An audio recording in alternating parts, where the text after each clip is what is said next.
Voy a hacer lo mismo de largo, pero ya hemos empezado. No se habéis dado cuenta, pero ya ha empezado la predicación. Bueno, siempre llevamos un tiempo escuchando predicaciones que, bueno, que son de ánimo y son buenas para la iglesia, pero siempre el Señor nos tiene algo que decir, algo que tenemos que cambiar. Y hoy, mira, el Señor me ha mostrado que no. Hoy el Señor tiene una palabra de ánimo para esta iglesia, para la iglesia Renacer. Así que hoy, aunque vamos a leer, porque hay que leer la palabra de Dios, hay que leerla, pero el Señor tiene palabras de ánimo para nosotros. Como ya comenté cuando comenzamos la reunión, estábamos diciendo, bueno, que le pedíamos al Señor, después de tantos años que nos veíamos que esto no iba, que estábamos, como le pedíamos al Señor, Señor, queremos ser instrumento en tus manos. Y una cosa que he leído varias veces y estoy de acuerdo, pero no estoy de acuerdo. Estoy y no estoy. Me voy a entender. Muchas veces decimos, no le pidamos al Señor las cosas porque nos las va a dar y cuando nos las dé veremos a ver qué vamos a hacer. Mejor no pedir. Y eso no es así, nosotros tenemos que pedir, aunque lo que nos venga es lo que Dios quiere, porque lo que nos viene es lo que nos va a bendecir. Aunque a nosotros nos parezca que puede ser algo fuerte, pero es lo que nos va a bendecir. Como los pensamientos de Dios no son nuestros pensamientos, nosotros sí tenemos que pedir. Y le pedíamos al Señor que queríamos ser instrumentos. Y esta iglesia está siendo utilizada por el Señor.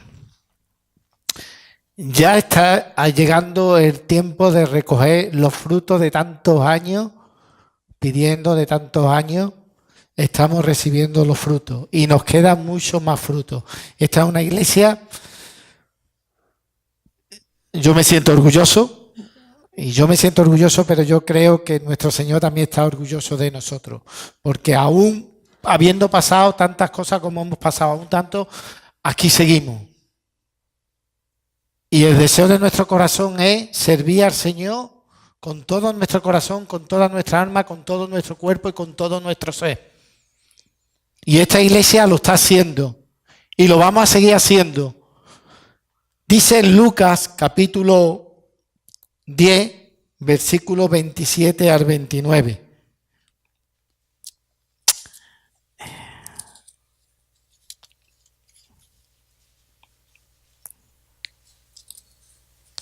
Dice en el 25, Maestro, ¿qué debo hacer para heredar la vida eterna? Jesús le contestó, ¿qué dice la ley de Moisés? ¿Cómo la interpreta? El hombre contestó, amarás al Señor tu Dios con todo tu corazón, con toda tu alma, con toda tu fuerza y con toda tu mente. Y amarás a tu prójimo como a ti mismo. Correcto, le dijo Jesús. A eso y vivirá. Estoy convencido que esta iglesia ama al Señor con todo el corazón, con toda nuestra alma, con toda nuestra mente y con todo nuestro ser. Si no, no estaríamos aquí. Estoy convencido que amamos a Dios con todo nuestro ser. Pero también estoy convencido que amamos a nuestro prójimo como a nosotros mismos. No hay nada que hagamos, que lo hagamos por vanagloria. No, todo lo que hacemos, esta iglesia, todo lo que hacemos porque amamos a Dios y amamos a nuestro prójimo como a nosotros mismos.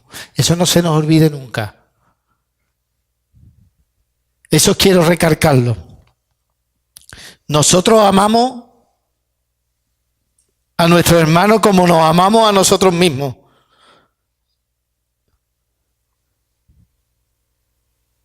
Somos una iglesia desprendida. Bueno, no diría desprendida. Somos buenos administradores de lo que Dios nos ha dado. Cada uno en nuestras posibilidades. Pero como iglesia, somos unos buenos administradores de lo que Dios nos da. ¿Por qué he querido poner esta diapositiva? Porque quiero que veáis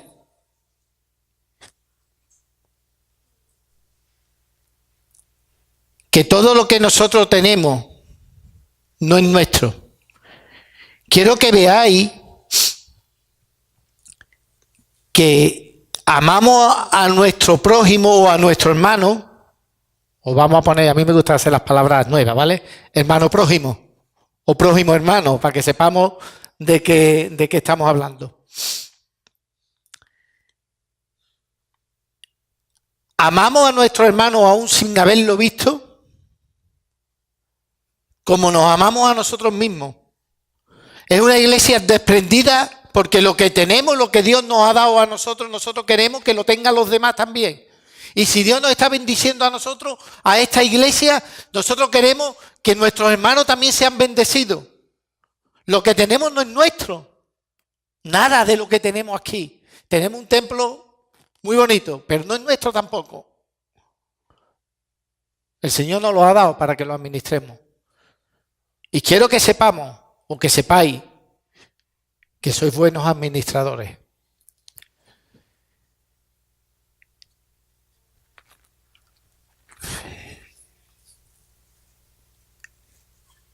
Yo no concibo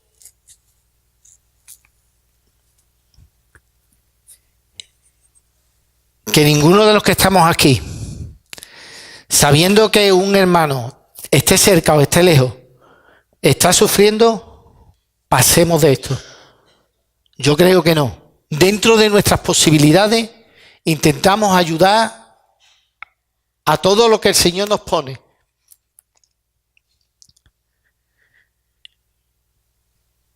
Y lo hacemos de corazón. Lo hacemos porque amamos a Dios. Lo hacemos porque somos agradecidos, porque vemos cómo en nuestra vida, en nuestro vivir diario, el Señor nos está bendiciendo. Por ello lo hacemos.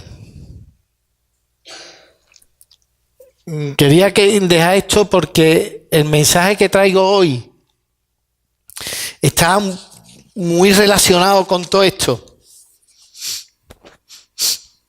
Porque hoy vamos a ver qué es la iglesia. Hoy voy a intentar desgranar qué es lo que debe de ser la iglesia de Dios. Porque se nos avecinan grandes retos.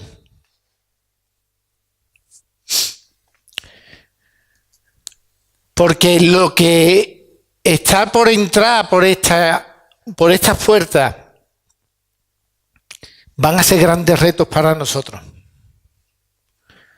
Estamos acostumbrados, decía Alberto, que nosotros estas cosas no las entendemos. No entendemos por qué un ventilador es importante. No entendemos por qué una cocina es importante. No entendemos por qué un saco de cemento, ¿qué importancia tiene esa? Nosotros no lo entendemos porque gracias a Dios y a su misericordia lo tenemos y lo tenemos todo. Gracias a Dios Él nos está bendiciendo. Decimos, bueno, es que yo a lo mejor en mi trabajo no gano tanto, pero tienes un trabajo. Hay muchos que no lo tienen. Es que yo he hecho muchas horas trabajando y no gano lo que tenía que ganar, pero gana lo justo que el Señor quiere que tú ganes. El Señor está cubriendo todas nuestras necesidades y se nos esperan grandes retos para esta iglesia, porque nos van a venir y nos vienen muchos hermanos de otros países, de otros sitios donde están muy mal, que aún nosotros no lo sabemos. Hablamos de Venezuela, hablamos de Cuba, pero tenemos hermanos que están viniendo de Nicaragua y no sabemos lo que está pasando en Nicaragua y ellos nos cuentan lo que está pasando en Nicaragua. También están muriendo, están matando, están haciendo barbaridades. Y hay un movimiento de hermanos. Ojo, estoy hablando de hermanos, no de extranjeros, no de emigrantes, que también nos preocupamos por ellos, ¿vale? Pero yo quiero que nos centremos en hermanos. Hay un movimiento de hermanos que están viniendo y que van a venir de otros sitios donde están pasando verdaderas atrocidades. Y nosotros tenemos que estar preparados, porque esta iglesia, el Señor la ha acogido para que sea una iglesia refugio. Hermano, tenemos que acoger a todos estos hermanos y tenemos que darle lo que el Señor nos está dando a nosotros. Hemos sido elegidos para esto. Y yo estoy convencido que lo estamos haciendo y que lo haremos siempre con gozo, con alegría y de corazón. Y de corazón. Eso es la iglesia del Señor. La iglesia no es el templo. Es verdad que tenemos una iglesia preciosa. Es una iglesia muy bonita, una iglesia muy grande, muy amplia, una iglesia muy bonita, es un templo muy grande. La iglesia no es esto. La iglesia, como bien ha dicho Juanmi muchas veces, la iglesia somos nosotros. Nos reunimos aquí, pero la iglesia somos nosotros, el templo somos tú y yo. ¿Y qué es lo que el Señor requiere de nosotros? ¿Qué es lo que el Señor requiere del templo? Dice en 1 Corintios capítulo 6, 19.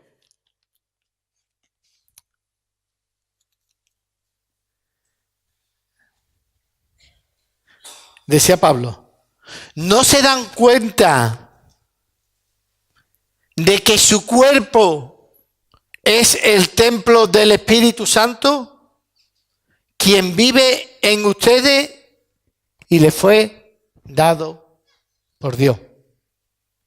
Hermano, tú y yo no somos unos más. Nosotros somos templo de Dios.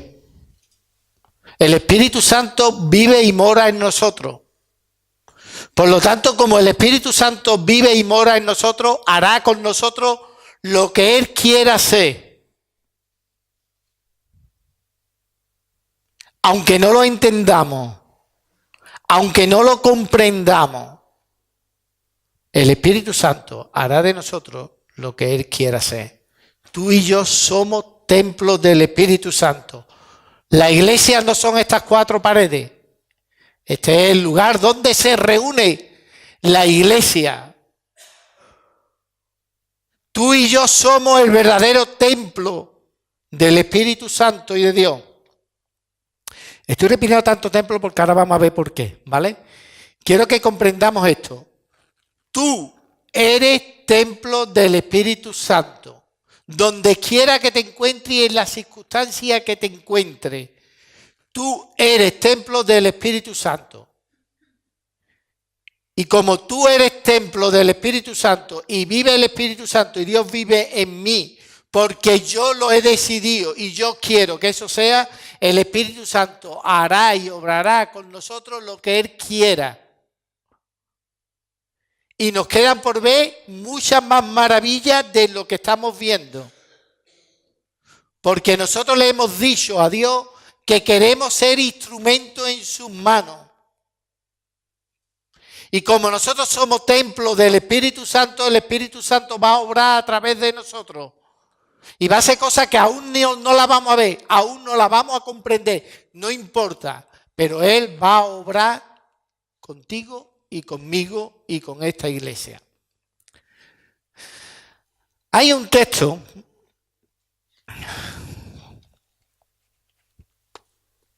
aunque es largo, se tarda en leer 3 o 4, 5 minutos, no se va a tardar más. Describe lo que era el templo de Israel cuando Salomón lo construyó. David quería construir el templo, la morada de Dios, y Dios le dijo, bueno, David decía, ¿qué puedo yo hacer para contener, para que tú, Dios, pueda habitar? Ahora lo vamos a leer, ¿vale? Bueno, Salomón construyó un templo, construyó el templo de Dios, ¿vale? Aquí en Israel. templo maravilloso. Durante el tiempo que el templo estuvo funcionando, ocurría grandes maravillas allí dentro. ¿Vale? Y eso es lo que yo quiero leer. Quiero leerlo, aunque os parezca largo, pero como yo leo bien, rápido, lento, para que entendáis. Además no es por eso, es porque estoy convencido que lo que tenemos que escuchar es la palabra de Dios. O sea, que leamos la palabra de Dios no es importantísimo, porque es lo que Dios realmente quiere expresar. Y como yo no puedo expresar, ni puedo decir, ni podemos decir realmente qué es lo que Dios quiere, Él se encarga de hacerlo. Así que lo voy a leer y después haré un pequeño comentario sobre esto, ¿vale? Primera de Reyes, capítulo 8. Voy a decir el primer versículo, no voy a decir el último, el primer versículo, ¿vale? Primera de Reyes, capítulo 8, versículo 22. Y voy a intentar, lo voy a leer en la versión, bueno, como no lo puedo poner aquí y todos tenemos, y eso me agrada mucho, ¿vale? Que tengamos y traigamos nuestra Biblia. ¿Por qué? ¿Por qué tenemos que traer nuestra Biblia? Esta semana hemos recibido en el grupo de la iglesia, hemos recibido un mensaje de un hermano que nos hablaba precisamente de lo que está entrando en la iglesia, de lo que está entrando y de lo que debemos de evitar. Y una de las formas de evitar que entren falsas doctrinas es leyendo la palabra de Dios. Por desgracia, hoy en día muchas iglesias no leen la palabra de Dios. Y al no leer la palabra de Dios están siendo engañadas. Y nosotros no vamos a permitir eso. Así que lo vamos a leer. Yo le voy a leer la versión Nueva Viviente, pero la voy a leer en la versión del 60 para que la podamos seguir. Los que no la hayan traído, que escuchen bien. Primera de Reyes, capítulo 8, versículo 22, dice así. Esto fue la dedicación del templo a Dios. Luego se puso Salomón delante del altar de Jehová en presencia de toda la congregación de Israel. Y extendiendo su mano al cielo dijo, Jehová Dios de Israel, no hay Dios como tú, ni arriba en los cielos, ni abajo en la tierra, que guarda el pacto y la misericordia a tu siervo. Los que andan delante de ti con todo su corazón. Que has cumplido a tu siervo David mi padre, lo que le prometiste, lo dijiste con tu boca, con tu mano lo has cumplido como sucede en este día. Ahora pues, Jehová Dios de Israel cumple a tu siervo David mi padre lo que le prometiste diciendo, no te faltará varón delante de mí que se siente en el trono de Israel. Contad que tus hijos guarden mi camino y anden delante de mí como tú has andado delante de mí. Ahora pues, oh Jehová, Dios de Israel, cúmplase la palabra que dijiste a tu siervo David, mi padre. Pero, ¿es verdad que Dios morará sobre la tierra? He aquí los cielos de los cielos no te pueden contener, cuanto menos esta casa que yo he edificado. Con todo, tú atenderás a la oración de tu siervo y a su plegaria, oh Jehová, Dios mío, oyendo el clamor y la oración que tu siervo hace hoy delante de ti. Que estén tus ojos abiertos de noche y de día sobre esta casa, sobre este lugar del cual has dicho, mi nombre estará allí. Que oiga la oración que tu siervo haga en este lugar. Oye pues la oración de tu siervo y de tu pueblo Israel. Cuando oren en este lugar, también tú los oirás en el lugar de tu morada en los cielos. Escucha y perdona. Si alguno pecare contra su prójimo y le tomaren juramento, haciéndole jurar y viniere juramento delante de tu altar en esta casa, tú oirás desde el cielo y actuarás. Y juzgarás a tu siervo condenando al impío y haciendo recaer su proceder sobre su cabeza, y justificando al justo para darle conforme a su justicia. Si tu pueblo Israel fuere derrotado delante de sus enemigos por haber pecado contra ti, y se volvieren a ti y confesaren tu nombre, y oraren y te rogaren, y suplicaren en esta casa, tú oirás en los cielos y perdonarás el pecado de tu pueblo Israel, y los volverás a la tierra que diste a sus padres.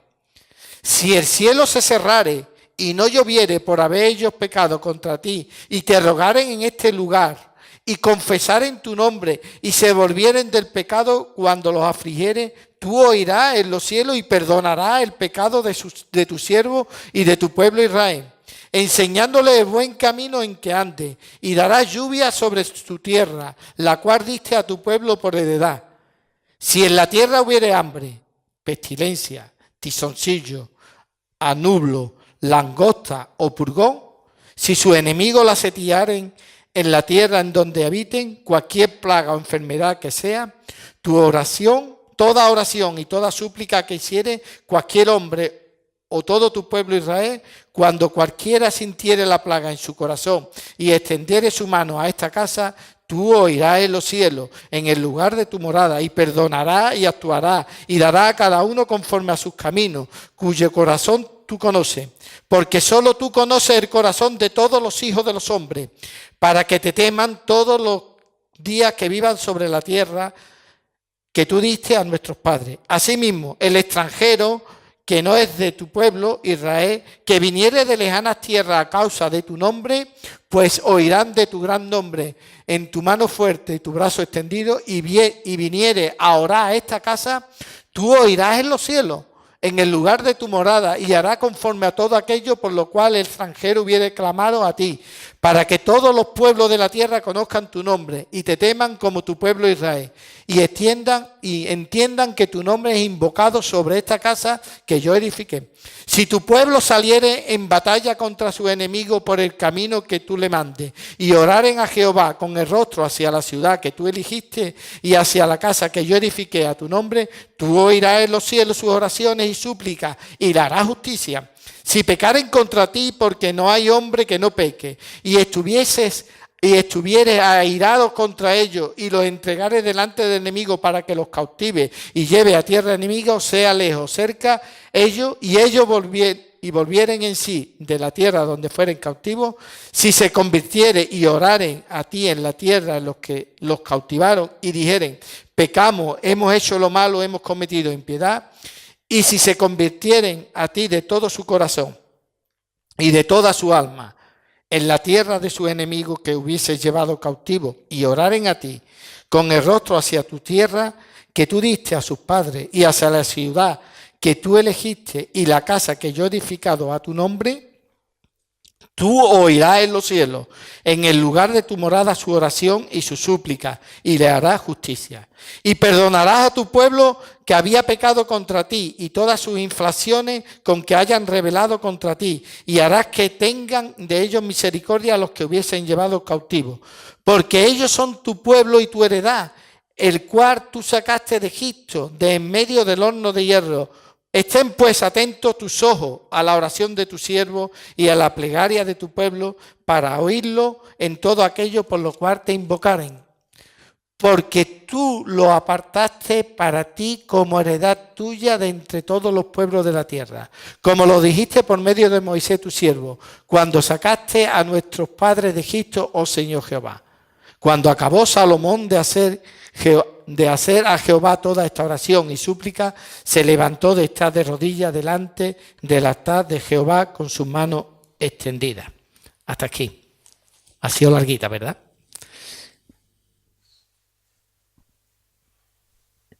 ¿Entendéis por qué he recargado la palabra templo? Aquí estaba hablando del templo de Israel.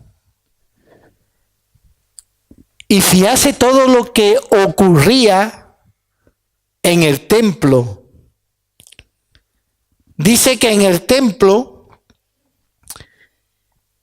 cuando el pueblo de Dios acudía al templo, y aun cuando no podían acudir porque estaban en otras tierras, dicen que se ponían mirando orientándose hacia el templo, y oraban y encontraban lo que buscaban.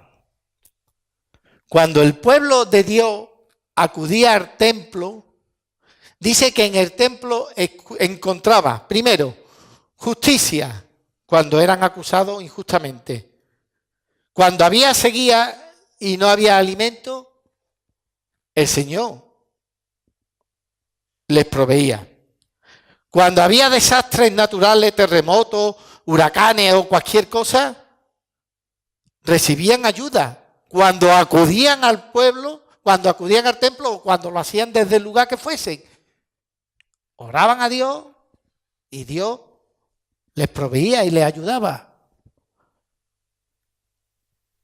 Cuando estaban en guerra, recibían refugio.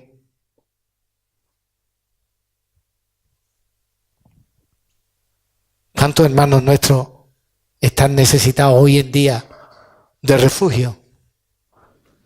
Cuando acudían al pueblo, dice que allí no solamente era el pueblo, sino incluso los extranjeros, si acudían al templo, también recibían refugio. Cuando decidían anunciar y hablar de lo grande que era Dios, acudían al pueblo y allí recibían instrucciones cómo hacerlo. Pero cuando el pueblo de Dios se apartaba y pecaban en contra de Dios, dice que podían acudir, porque ahora tenían el templo, ¿vale? Antes del templo, ¿qué es lo que había? ¿Quién me lo puede decir? A ver, las hermanas que estaban haciendo el estudio, ¿de qué? El tabernáculo era lo mismo, ¿vale? ¿Qué es lo que acudían? Siempre que acudían a la presencia de Dios, claro, ¿cómo podían acudir a la presencia de Dios? Pues hacía falta un sitio visible. Dios puso al principio el tabernáculo donde el pueblo podía reunirse con una serie de condiciones y el pueblo acudía allí para encontrarse con Dios y Dios se encontraba allí con su pueblo. Cuando construyó el templo, Salomón, el pueblo ya no iba al tabernáculo, ya sabía que en el templo también moraba, ¿quién moraba? Dios. Y acudían con todos sus problemas. Cuando el pueblo pecaba, había pecado, ¿qué es lo que hacían? Pues iban al templo, hacían sus sacrificios y acudían al Señor para recibir perdón. Y si no podían hacerlo, pues en el país donde estuviesen, allí ellos oraban mirando siempre en dirección hacia el templo para así decirlo, tenían una conexión, ¿vale? No había distancia, ¿vale? La cuestión era acudir a la presencia de Dios. Y la presencia de Dios en ese tiempo estaba en el templo. Pero hermano, ¿dónde está la presencia de Dios hoy en día? En nosotros. ¿Por qué? ¿Por qué? Porque nosotros somos el templo. Y si nosotros como templo nos reunimos o somos una iglesia, que es el caso, la iglesia Renacer, todo esto que hemos leído es lo que debemos de encontrar en la iglesia. Debemos de encontrar refugio, debemos de encontrar comprensión, debemos de encontrar ayuda, debemos de encontrar amor, debemos de encontrar que nos preocupemos los unos de los otros, debemos de preocuparnos de que si el hermano no tiene físicamente, el Señor decía, ¿cómo le va a decir, vas a hablarle al hermano que sirva al Señor cuando están pasando necesidades? Darle de comer, ¿no? Pues igual nosotros, hermano, nosotros somos el templo de Dios. Y el único sitio donde podemos encontrar todo esto que se encontraba cuando estaba en la presencia de Dios en el templo es en la iglesia. Y como la iglesia somos nosotros, ¿qué quiere decir eso? Que nosotros tenemos que dar todo eso.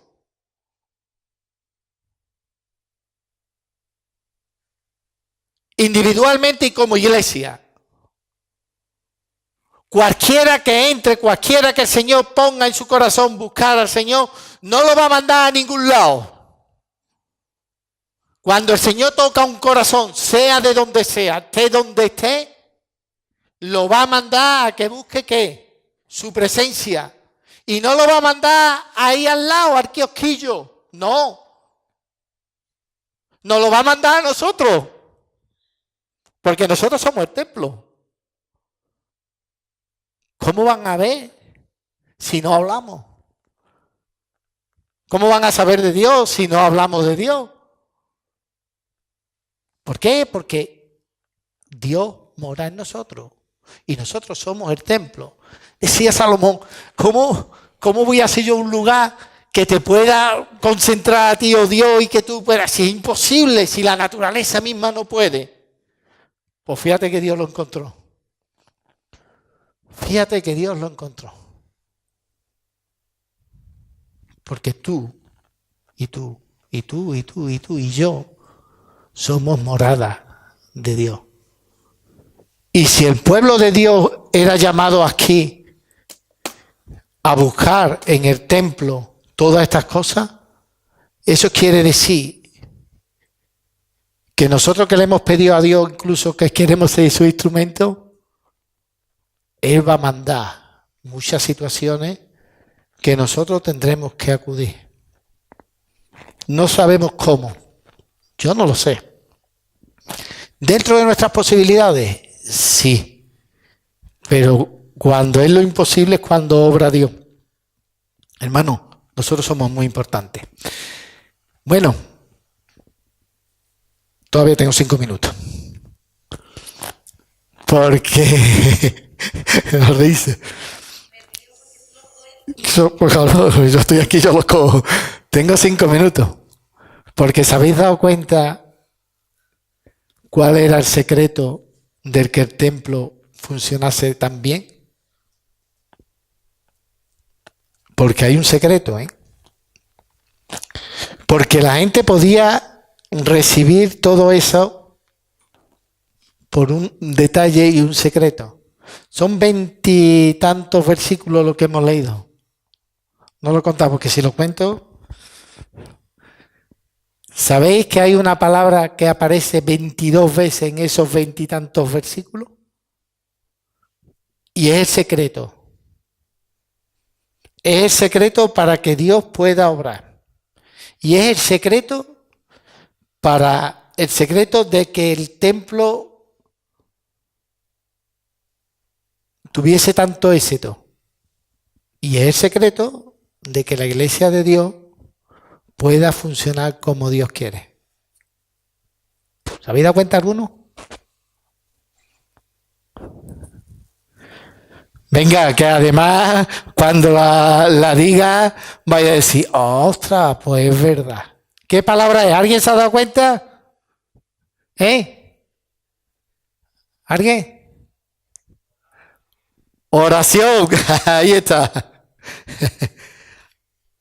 La palabra oración aparece 22 veces. Fijarse que todo el que acudía al templo, ¿qué es lo que iba a hacer al templo? A orar. Por lo tanto, el secreto no era el templo, lo bonito que era, la cantidad de sacerdotes que había, los sacrificios que había, que eso era importante porque allí moraba Dios, ¿vale? Y los sacrificios y todo eran cosas que había que hacer entonces para poder acercarse a Dios. Pero todo lo que hemos leído dice, y si tu pueblo fuese, o si ocurriese guerra, si hubiese peste, si hubiese enfermedad, si no hubiese comida, si hubiese que haber abandonado sus tierras, si hubiese pecado en sus vidas, si hubiese, etcétera, etcétera, etcétera, y fuese al templo ¿y qué? Y haga oración, y oraren, y suplicaren, entonces tú oirás y obrarás. Entonces, ¿cuál es el secreto? Allí cualquiera se podía presentar. Pues claro, seguro que en el templo había miles de personas que entraban por esas puertas. Pero a lo mejor de esas miles, 10 oraban al Señor. Y dice que Dios escuchaba sus oraciones. Por lo tanto, la oración es importante.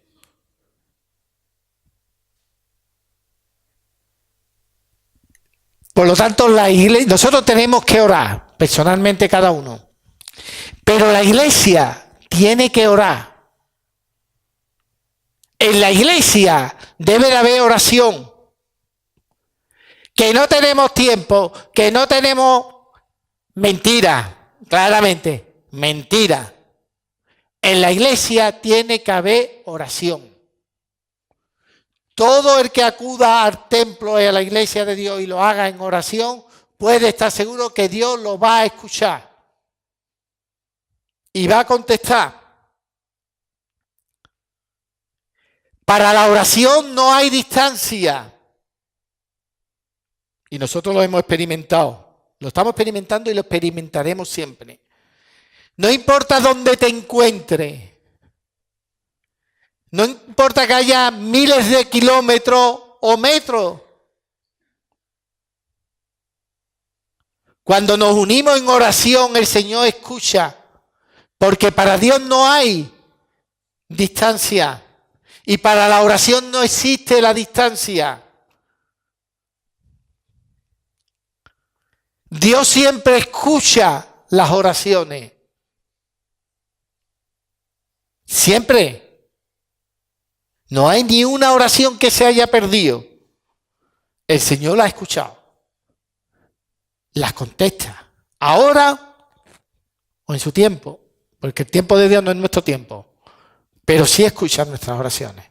Y contesta sí o contesta no, pero contesta. Puede estar seguro que no haya ni una oración. Ninguna de las oraciones que se hacía en el templo era olvidada. Por lo tanto, ninguna oración que haya en nosotros o que nosotros hagamos o que se haga como iglesia no va a ser escuchada. Todas van a ser escuchadas. Dios obra a través de las oraciones. Fíjate que nada de lo que ellos pedían aquí, nada de eso Dios podía obrar si no cumplían con la oración. Tenían que orar, tenían que pedírselo a Dios. Por lo tanto, Dios obra a través de nuestras oraciones.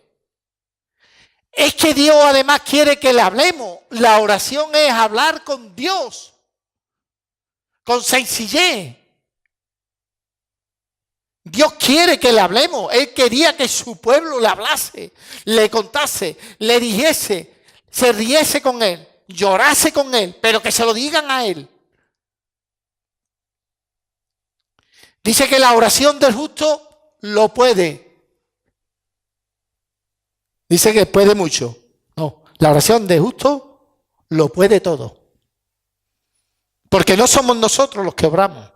Es Dios quien obra a través de nosotros. Por lo tanto, la oración del justo lo puede todo. La oración, además, nos une a nosotros. No importa la distancia, de verdad que no. Yo creo que eso lo cabe decirlo. No importa. Aún sin conocernos, nuestra oración nos ha unido. Tenemos nuestros hermanos de Cuba. ¿Nos conocen? Ninguno. Pero entre nosotros ya hay un lazo. Un lazo que no se va a poder romper. Y ese lazo lo hemos conseguido a través de la oración. De la ayuda. Hemos ayudado. Pero estamos orando. La oración nos une. Las oraciones son una muestra de que nos amamos y nos preocupamos los unos por los otros. Si no, no oraríamos. ¿Yo para qué voy a orar por alguien si no lo amo? Las oraciones nos unen y es una muestra del amor que tenemos los unos con los otros. Y sabéis una cosa, que todas nuestras oraciones son grato olor a Dios. ¿Se acordáis lo que estábamos hablando de Apocalipsis? ¿Qué es lo que decía que era la vía de las copas? Las oraciones. Las oraciones. Así que, hermanos, el secreto de todo está en la oración. No hay ningún secreto más. Puede ser un templo muy grande, puede ser un templo muy chico, puede ser una cueva o puede ser un lugar donde te estés escondiendo porque te están persiguiendo. David dice que cuando estaba en las cuevas escondido porque lo querían matar, él oraba y mira, ahí en esa cuevecita, en ese rinconcito, oraba y Dios lo escuchaba. Entonces, ¿es importante orar? Pues claro que es importante orar. Es importante orar como personas, pero es más importante también orar como iglesia. Y yo creo que muchos de los que estamos aquí podemos hoy decir que es verdad. Porque si hay algo que nos pasa, inmediatamente nos ponemos en contacto de una forma o de otra. La iglesia ora todos los jueves aquí. Está el grupo de oración. Y en cualquier momento que pasa cualquier cosa y ponemos en el grupo o informamos a la iglesia, tengo esto que hacer, tengo esta enfermedad y nos ponemos a orar, vemos cómo Dios obra. Pero y el sentimiento, yo no sé cómo explicarlo. Y ya voy a terminar, con esto voy a terminar. Yo no sé cómo explicarlo. Es que después me dice, es que estás diciendo que va a terminar, nunca termina, pero es que tengo que hacerlo, es que no me queda más remedio que expresarlo. Yo no sé cómo explicar el sentimiento que hay en un simple toque, un simple dibujito en una pantalla, cuando yo he puesto algo en el móvil como que necesito oración, porque voy a ir al médico, porque he tenido un accidente, porque necesito que voy a ir a algo de trabajo y necesito ese sentimiento de picar, ve esas manos juntas que quiere decir, hermano, yo estoy orando contigo. Eso no se puede ni expresar. Eso es un sentimiento tan grande. ¿Y sabéis por qué? Porque estamos haciendo una oración. Y la oración nos une y no hay distancia. ¿Vale? Así que, hermanos, os animo a que oréis. A que oréis. El secreto de que la iglesia crezca, el secreto de que la iglesia haga lo que tiene que hacer, el secreto de que nuestras vidas funcionen bien, está simplemente en la palabra oración. Oración. Y después de haber orado, ¿qué hay que hacer? Orar. Y cuando hayas terminado de orar y de orar, tienes que orar otra vez. Y cuando hayas terminado de orar y orar y orar y has visto cómo Dios ha obrado, tienes que terminar orando porque tienes que agradecérselo. ¿A quién? A Dios. ¿Y cómo se lo agradece? A través de la oración. Por lo tanto, el secreto de toda nuestra vida, el secreto de que Dios pueda obrar alrededor nuestra, el secreto es oración. Oración y después de orar, orar.